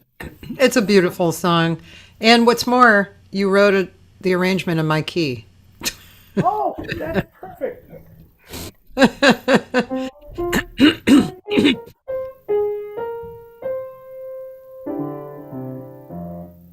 La, da, da, da, da. Yeah. Wow, I'd like to sing that without the with put Well, myself in instead of the was it trumpet or flugelhorn? flugelhorn, flugelhorn. You know what you could do with that? You make a good point. Key of F, by the way, key of F. Yeah. But what I could do is I'll send you the arrangement. Seriously, I can, scan it to you. Well, no, I've got it online. I've got it on a computer program. In other words, it's on a. I've had it published, so it Oh, means I it's see. Okay. properly copied to. Because I don't need to tell you about the days when you had to do all your copying yourself. I'm sure you really enjoyed those Yes. days. I have Sibelius, but I'm not like a high level Sibelius user, but I do what I do fine. Well, I'm doing reasonably well with Sibelius because I have to. And I don't have a very good hand, so I need to do it. And it's so much easier to send people parts. It's I really know. it's the net. But I just want to say, you just came up with a beautiful idea. I never thought to have a singer do it. So, I'll send you the music, and I don't know if it ever will happen in L.A. I don't know it's going to happen in Liverpool. That will be able to form a big band. Maybe a small group, But have you done any guesting with big bands? Not very much because, let's see, I've done a few orchestras, Oh, and I had a whole record that was a chamber orchestra. But big bands, I don't have charts. Well, I have some charts, but they're not all. organized. Yeah, and the thing is, as I was coming up in my career, some of my friends were spending money to do charts and then bring their whole books on the road with them and Oh, all oh that kind of yeah, yeah. stuff. And I just didn't, first of all, I didn't have the money. I was dirt poor for a long time. And then I just didn't go that way. I went in a different direction, smaller groups mostly. So when I would guest with big bands, it was either in the wrong keys, or Yeah, it was just singing a head chart and then they would yeah. play, and that wasn't so wonderful. Well, a lot of the charts I've done have been for slightly, lower jazz voice singers, Yeah, that sing in your keys, yeah. And the the thing is, sometimes people don't like doing other singers' charts because they're kind of Yeah. which is fine. But if you do have access to big bands that either invite you to sing with them or you want to do it anyway, getting charts is not that difficult. Yeah. There's loads of charts out there. I mean, you're in LA for crying out loud. And I've got several. I've probably written about, I don't know, 8 or 10 singer charts. One of which I sent you of "Oh You Crazy Moon," the Sinatra thing. Oh, Um, yeah. okay, so there's charts out there, and Did you write that chart for it was a sonat for I did. Sinatra? No, no, no. Gosh, I'm not that old. No, uh, he recorded that in about '62, didn't he? Early '60s. Yeah. I was three. But no, I did kind of steal a couple of his licks, and I wrote my own arrangement for Tina. She, it was one of those last minute things where we were doing a recording on Monday, and about a week before, the producer of the recording, who was paying for it, said, "Can you do a chart of Oh You Crazy Moon?" Because he loved Sinatra's version.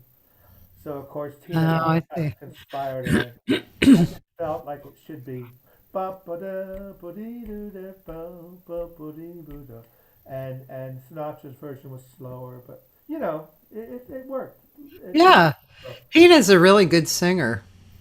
yeah, she sings really a lot of styles, and I let her know about today. I think she'd be an excellent guest for you at some stage. Yeah.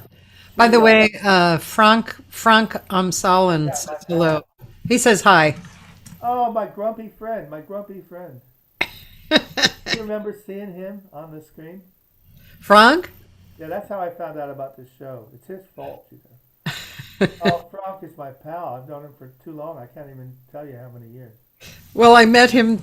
I forget again. I forget how I came across him, Oh, but no. we interviewed him too.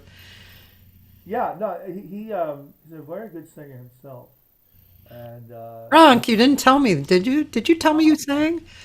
oh, he's always holding, playing his cards close to his chest, you know. No, Frank and I call him Frank because we're kind of both American in a way. And he and I've done a number of gigs in both England and France. And the gigs in France were incredible. You know, you heard his band, didn't you? Yeah, Great band. yeah, Wow. yeah. They had a wonderful singer called Sasha, who's actually from L.A. She's Sasha Boudros. you must know about her. She's a wonderful singer. Sasha Boudros. Boudreaux, yeah. Yeah, I had her on. Ooh, sorry, I had her on a few weeks ago. Oh, I got you get everyone on this show. It's amazing. Yeah, you're number 220. Wow. When did you start? I started in March. Get out. How And could I you was have doing 6 days a week until September. And then I went down to 3 days a week. But yeah, 6 days a week first. yeah. Have you had any repeats yet? Well, a few friends helped me out because there were either Last minute. technical difficulties or people didn't show up, like Jay Clayton, Stephen Nachmanovich. I think they were the only repeats. I could go on for 3 years without repeating, probably. Well, no, the only reason I ask is because we do the Ellington show, which I Yeah. mentioned uptown, and that's once a week, and that nearly finishes us off once a week, you know. But it's two of us, um, uh, a clever technician guy who's called Anthony, who does the hosting like you, and he's good at fighting fires. And I just kind of show up like this, and I play some tracks, and we have great guests as well. Had some incredible guests. We had Lauren Schoenberg on from New York City. Oh, Lauren's an Ellington expert. We've had a number of Americans, but they have to be up at 9 in the morning. You see, oh yeah. you got a perfect time, by the way. It's Because a pretty lot of good, isn't it? I've been asked to do shows and workshops, but they're at nighttime in America, so it's no good for me because it's like 3 in the morning, you know, and I can't make. Do you remember the terraced houses in England when you were here? No, I don't. You know, terraced houses, like brownstones in New York. Yeah. They're all joined together, Oh, okay. Yes. Okay. Yeah. Well, I've got neighbors, so I can't be blowing clarinet at 2 in the morning. But they're old houses. They're old Victorian houses, and their walls are amazingly thick. Yeah.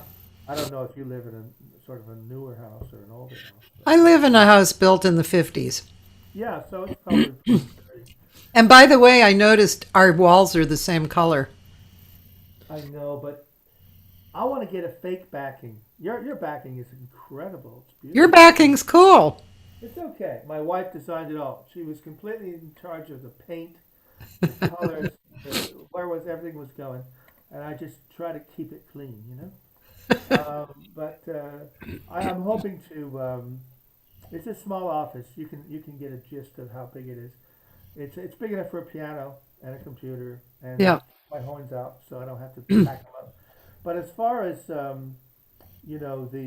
music side of things, I wanted to talk a little bit about Johnny Mandel, but maybe we can do that another time because he's so special. Yeah, you can talk a little bit. I mean, Yeah, just he was a did you great, really probably knew great. him, or did you meet him or? Yeah, I knew him. I knew him. And actually, I was, in March, I was about to create a special event where I was going to get like 5 singers, really good singers, And then I was going to interview him and have the singers, which would include me, of course, perform. And we were going to do that. But then first his wife died. And then shortly after, it was just about a month or a month You and a wrote half an later, he article. died. Not at that time, though. No, no, before. Yeah, yeah. A great Yes, writer. but he was a lovely guy, He and of was. course, incredible musician and Well, arranger. I sent you this article, which I'll just put on screen, not to read, obviously, but it's called Johnny and Frankie, and Yeah. because he worked with Sinatra on one album, okay? And I don't know, are you familiar with the Perfectly Frank magazine, Sinatra Society of Britain? I don't think so. They do good articles, you know.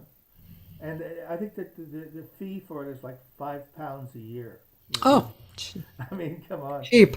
Uh, it's probably about $10 a year or something. Yeah. But I write articles for them because I just love talking about the great arrangers. And Johnny wrote this album called Ring a Ding Ding for Sinatra on the Reprise label. Yeah. And interestingly, he was with Capitol, wasn't it? You know, all those Yes. tracks you know and play are from Capitol in the 50s. Yeah. Then in 61, he started his own label. And it changed. The sound had changed. Probably using the same studios and stuff. And the same No, he musicians. didn't. It was a studio down the street, and yeah, and he started that one. And he also brought over a few people like Dean Martin and Sammy Davis Jr. Coltrane. Ellington and Basie both Oh, recorded for the label. Yeah. yeah, Well, some of which were Basie with Sinatra, weren't they? Yeah. yeah. Okay. And he did one Sinatra album too with Ellington Ah, called Francis K. and Francis.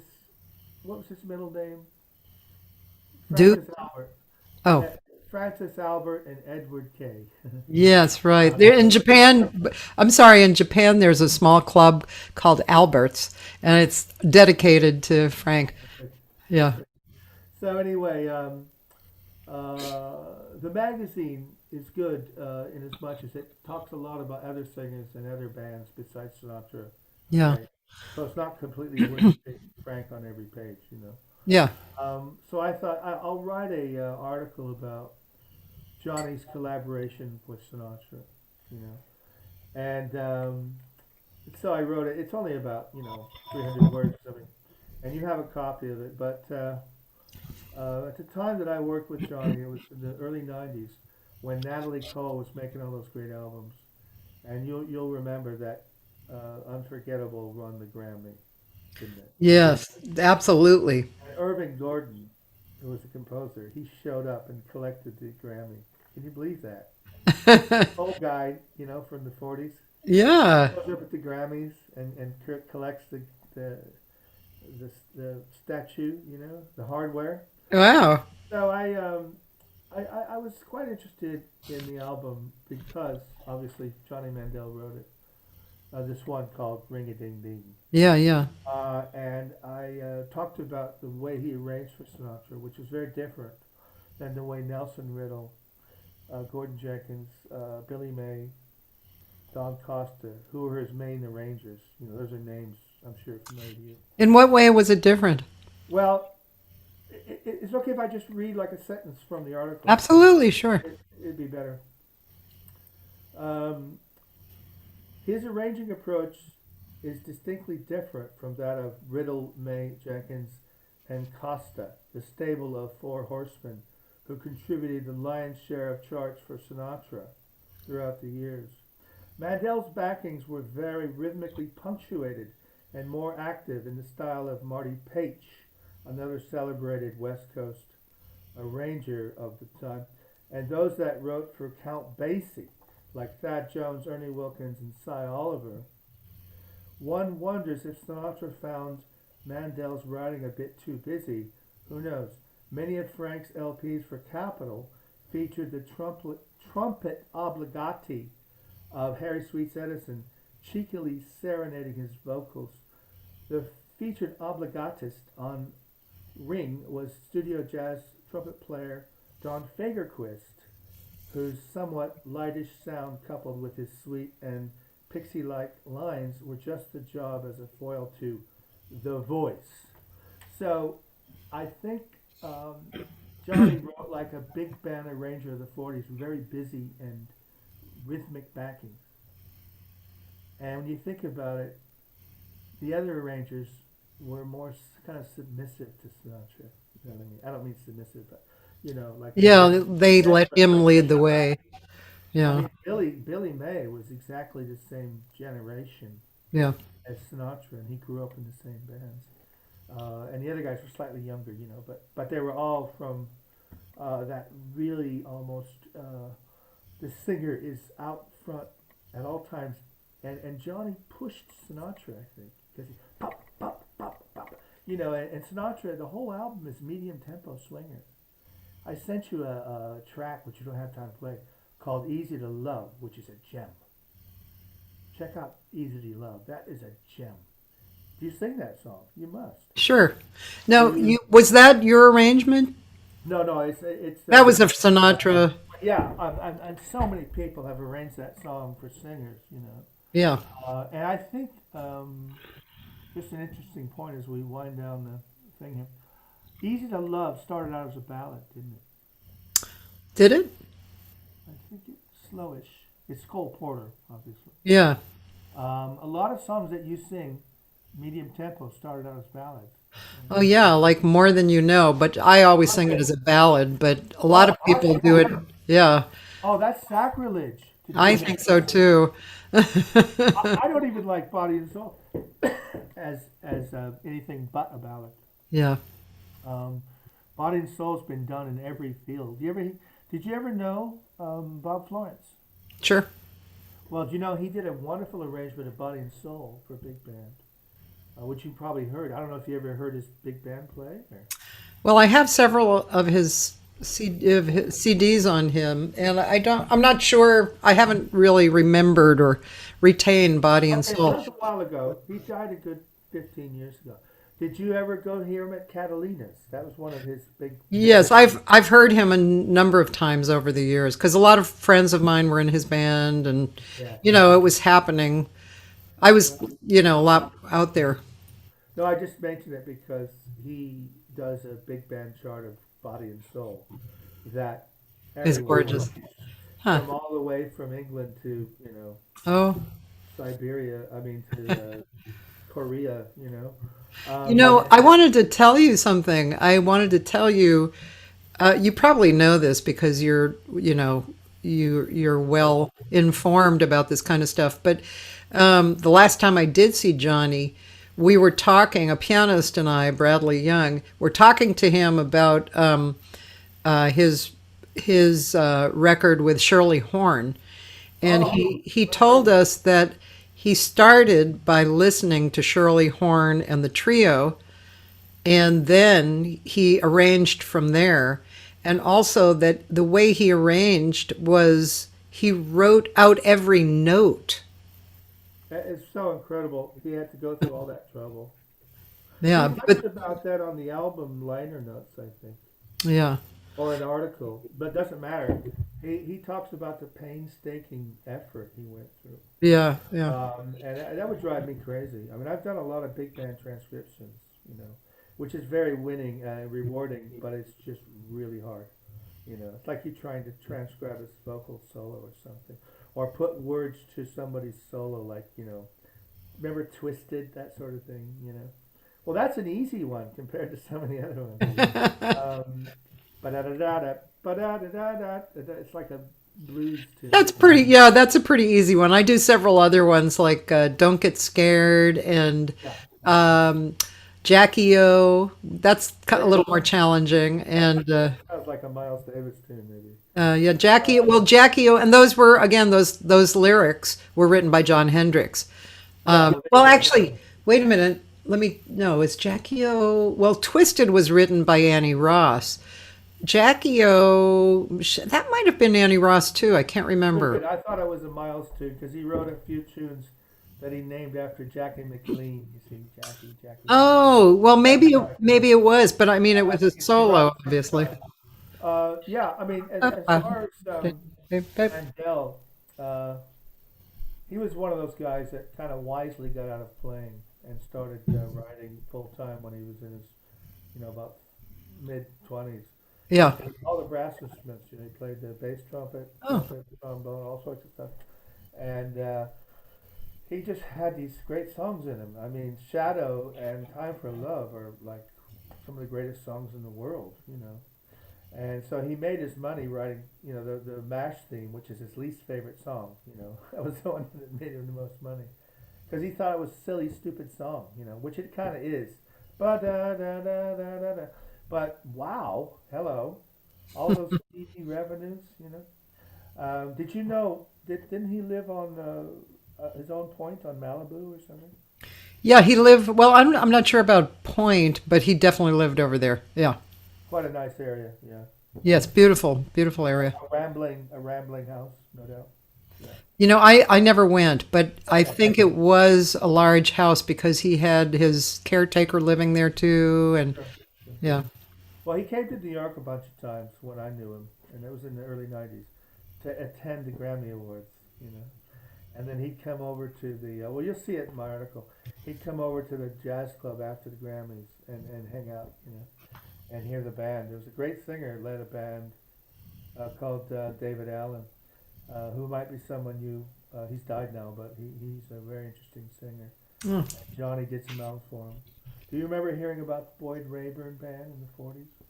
That name sounds just vaguely Now, familiar. David sang with them. Oh, I see. I'll get your postal address and send you a bunch of CDs because I don't like sending things too much online because it's just you don't quite know what's on what. And Yeah. that's another thing about LPs, as you know, is all there. Bam. Move on. Don't you kind of miss that? Yeah, well, I'm not sure. Because we have thousands of records, I've actually been getting on my husband to play at least one record a day because At we least. tend not to do it, and we have slightly different tastes, but um, we both can put up with each other's stuff. The other day, we listened to a live performance of Three Dog Night, which I have to say was really good. I used to have that album before it went south. This Went was away out of great. the Yeah, I remember that album. Yeah, because normally when you hear, a lot of times you hear famous groups doing their famous songs and they sound exactly the same. But these really, they did them unusually, and it was really good. The band sounded great. The singer was great in that band. Yeah, we had a couple singers. That was my first kind of pop group because I was just old enough to dig pop, and believe it or not, the Beatles, they started when I was born. Yeah. I didn't really start hanging with them till you don't start getting into properly listening to music till you're about 12, 13. Don't you agree? Yes, as a matter of fact, I was just thinking I was probably, let's see, Early teens. I Yeah. was probably 10 when I started Yeah. getting into them.